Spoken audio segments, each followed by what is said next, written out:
The media has global influence, spanning from informing people about international events, to providing updates on scientific studies, to telling you the top things YouTubers have done today. The media has a profound impact on politics, which I'll be exploring today in 3 parts. Each part shows a different way that the media doesn't just report on political reality, but actively constructs it. My name is Alexander, and today I will explain how the media shapes our vision of politics by controlling what we are exposed to, what we focus on, and who we trust. My first part is about people and their behavior. People seek action, importance, and major shifts. People believe that the most significant victories are achieved through sensational headlines, big changes, and unstable society. These conflicts are what news agencies report on, because it's what people want to hear. Nobody's turning into day 142 of things working just fine. The media frequently assumes that the default for a government is stability and functionality. But, however, research contradicts this. It is easy and, unfortunately, quite frequent that the government will be corrupt or contested. Now, giving credit to the media, they do a great job of reporting on the issues, highlighting weaknesses, and recounting first-hand effects of an unstable government. However, news agencies are not the main focus of this section. Social media is essentially taken over the world, with over 5.4 billion users, each consuming content that reflects their already existing beliefs, creating an echo chamber. Research from Stanford University shows how the media companies use tracking and display to reinforce users' content that they enjoy, reinforcing their beliefs and not immersing them to showing them new ideas. This is called the echo chamber effect. It's essential to recognize that these algorithms may be biased or limited, causing media companies to have more control over our beliefs. The echo chamber effect is particularly prominent on social media, mainly due to the virtually unlimited content available. News agencies have the freedom to choose what the topic they publish on, thereby exerting greater control over what their audience consumes. This is unlike social media, which already has everything, allowing consumers to find whatever they want, track what they like, and use that to create an echo chamber based on their already existing beliefs. I've just provided 2 points to illustrate how people's habits and beliefs can reveal the media's influence on the content we consume. But how does this affect us? How does this impact us? Both news companies and social media influencers have the same objective, to get views and followers. This is done by tracking consumers' viewing habits, reading preferences, likes, and virtually everything they do, and then tailoring recommendations based on their previous consumption. My second point is how the media can influence our opinions. Research by Maxwell McCombs and Donald Shaw at the University of North Carolina teaches us how the media can be used to not just inform us, but to control what topics we think about. I'm referring to agenda setting, in which the press chooses what issues to present, thereby influencing viewers' perceptions of those issues. We've all seen it before, at one point or another. For example, if the news constantly reports on how damaging poverty is to people, this will stick in our minds. We will think it must be stopped. This is a handy tool for any ruler trying to maintain a regime focused on a single issue. Media scholar Robert Entman argues that the media framing and issue salience are vital for political control, as they change how audiences see events, not just what they know about them.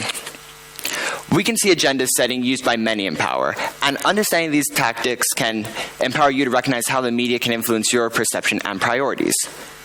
To explain agenda setting, I will use a hypothetical example. A leftist coalition proposes a new law that will reduce working hours by 1. There would have been a long media campaign leading up to this, often using all 3 of the next mentioned agenda setting models. The first model is the awareness model. The awareness model essentially says, if I tell you more about this, you will be more informed of this. In this scenario, the media will use the awareness model to make people informed of the long working hours, making people more informed and aware about what they cause. The second model is the priorities model. The priorities model explains how the media can influence our priorities by promoting one topic while acknowledging the negatives of it. This is achieved by showcasing how shorter working days would provide more benefits and productivity compared to longer working days. The third model is the salience model. The salience model lies between the awareness and priorities model. This is where an individual's agenda may not align with the media's agenda. For example, the left coalition now needs to justify their policy to the right-wing politicians and the public. To do this, they highlight the increased productivity of a well-rested workforce, improved morale of employees, and the reduced stress that will actually indirectly reduce crime. My third and final point is how the media can shape a government's legitimacy and our trust in their politicians. Research from Harvard University repeatedly highlights how politics is all about legitimacy of the ruler or the ruling party. A ruling party needs legitimacy to run a stable nation. Without it, the rulers will run into difficulties regarding stability and public trust. I've identified 4 tools and points through which the media can shape a government's legitimacy. The first tool is that legitimacy is just a matter of perception, not performance. The public determines legitimacy, not the results of policy. If people say a government is failing, then it is. For example, raising taxes to provide universal health care to all residents would anger many due to the costs. Even if access to health care for foreigners brings indirect economic benefits by enabling laborers to recover quicker and return to work quickly. While logical from a policy standpoint, it may not resonate well with the public, so the government will have to demonstrate to them why this was the right decision. The second tool is agenda setting to influence legitimacy. If a leader is elected on a promise to address an issue, it becomes a key criterion for legitimacy. The media can utilize the awareness model to inform the public about the leader's actions and steps taken to improve and address the issue.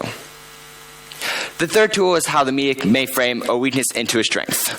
A leader's decision can be perceived differently depending on the framing. For example, isolationist trade policies to preserve industry may be seen as a weakness due to the decrease in GDP and the rise in prices.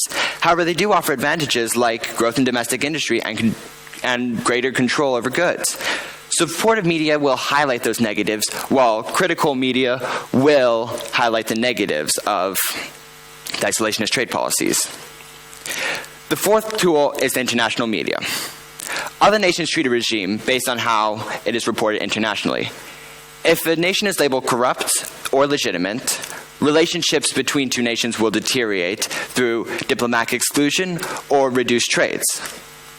Governments can influence the international media by controlling access to foreign journalists, directing what the journalists see, or shaping what is shown, such as staged events, staged displays of wealth, or increased social stability, thereby shaping how even the most abusive of regimes can control how other nations will see them. The media doesn't just reflect political reality, it actively shapes it by influencing what we see, what we think about, and who we trust. And even though it is not inherently dangerous, it is still powerful, and power should always be questioned. So keep watching, keep scrolling, but sometimes stop and ask yourself, why this? Why now? What's missing? Because in the end, the question is not whether you're being influenced, but whether you're aware of it. Thank you.